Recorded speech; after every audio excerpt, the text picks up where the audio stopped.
guys. Yeah, I'm just going to cut my hair because this is not even anymore.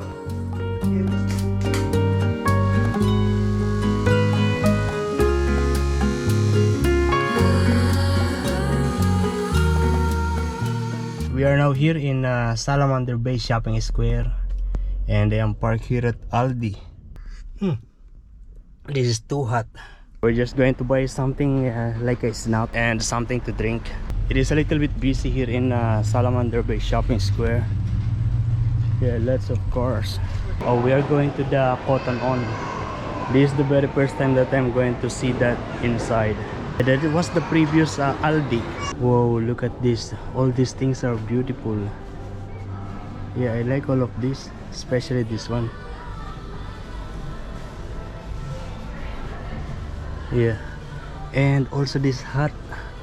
I also like this cup because this is Alaska Anchorage, and yeah, this is actually one of my my intention to go to in the USA, in Alaska. I like it as it is, but not when I am wearing it.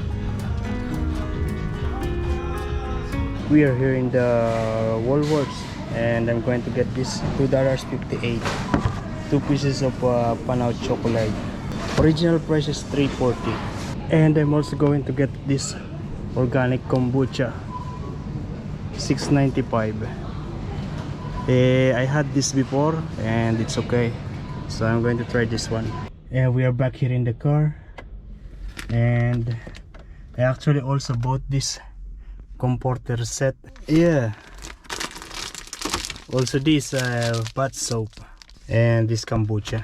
I'm going to open it later because it was shake, so it's going to explode if I open it. You know, this car gives me so much convenience, and because of that convenience I was always tempted to buy something, because with my bike I won't be able to carry things with my bike, but with this van, yeah, I can just go to the mall and buy anything that I wanted. Buying things is very easy. And we are now here in Roywood Reserve. Yeah, very quiet. I'm just going to set up my table here while having a coffee, and we'll be eating this croissant. Let's unbox this comforter. If I'm not mistaken, this is similar to the one that I have in the house. Yeah, it is similar to the one that I have in the house, and I like that one.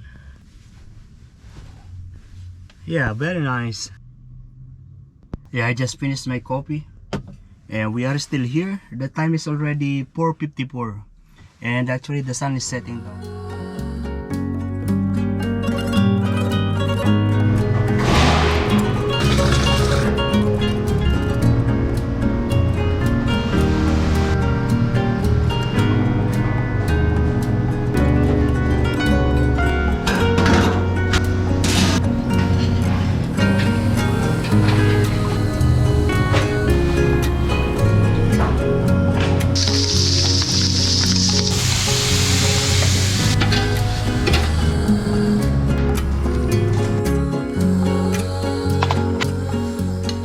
Yo, good afternoon guys. It's already 3 o'clock, exactly 3 o'clock. Today I work from 6 o'clock and finish 2 o'clock. I am doing my laundry at the moment. Okay, it is now 4 o'clock, and I am going to post office to send one item. I just checked, and the post office is going to close at 5 o'clock. It is now maybe 4:05.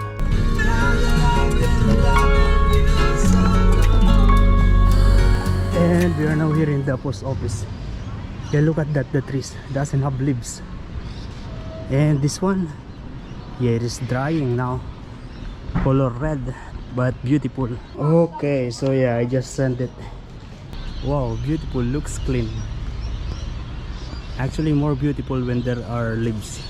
So basically I am sending the product that I am selling. Yeah, the tripod. Yeah, I need to bring some water.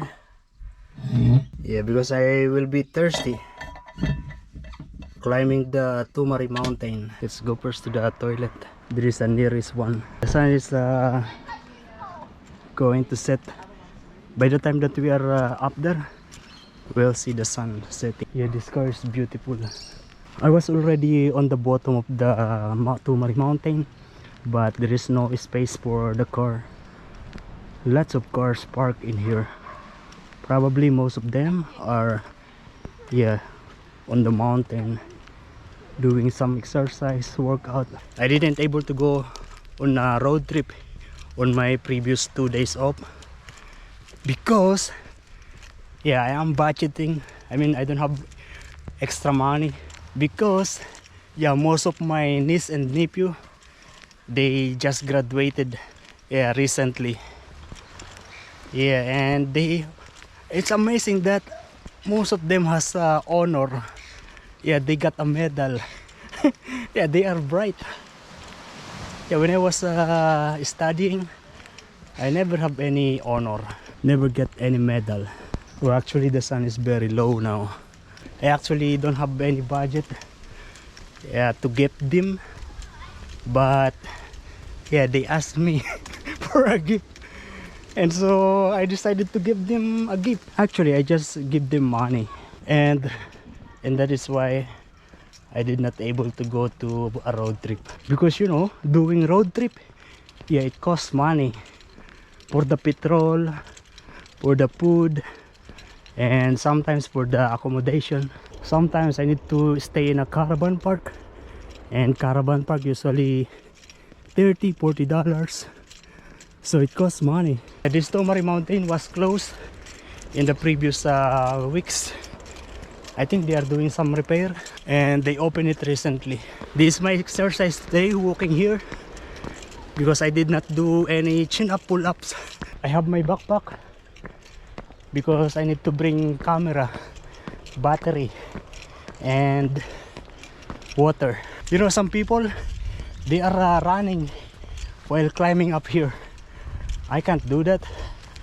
I will be tired easily. I noticed in the previous weeks that I became very lazy.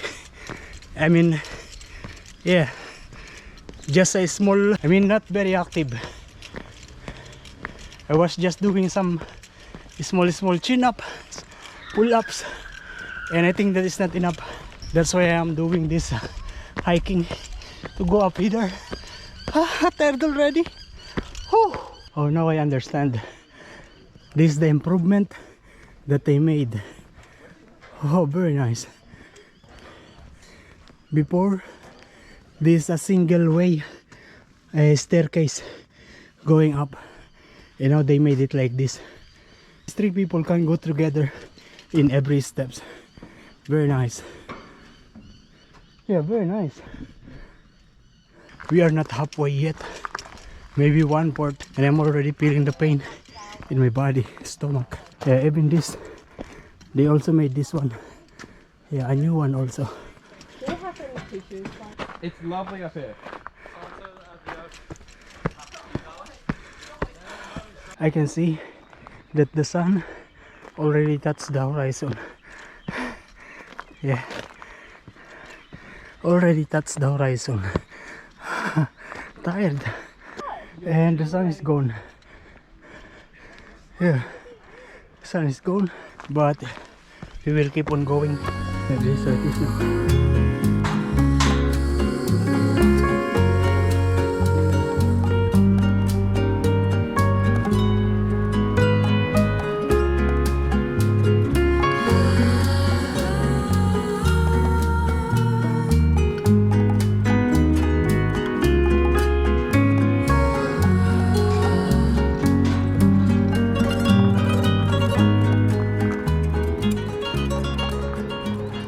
Yeah, we are now here at the top.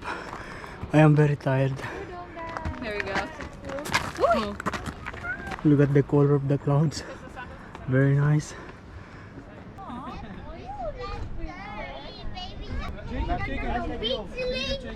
Yeah, there's a lot of people on that side. There are a group of people, family, that looks like a Filipino, but I am not sure. I am trying to listen to their accent, to their language, but yeah, I can't figure out because they speak English. I am not sure if they are Indonesian or Thai, but more of Indonesian or Filipino. What I did is better than doing chin up or pull ups. Yeah, because the effect of this is the whole body. The chin up and pull ups, just the upper body, just the bicep, back, chest. Touch my lips, I'm on fire. You're the only one I ever desire. All the lights down low make the world go slow. As we move into the night, I get crazy. It is actually cold, but I don't really feel it much now because what I'm feeling is the sweating. And we are now back down here, and I can see there is kind of a shooting, maybe news. And this is something new. I don't know what is this. Oh, they made it like a toilet or what? Oh yeah, it is a toilet now. Yeah, before it was a kind of a security guard post. Let's use the toilet. Like that is the usual urinal here in Australia for the male toilet. And of course there's cubicle for that, and there's the sink. Yeah, that's the one that is kind of news reporting.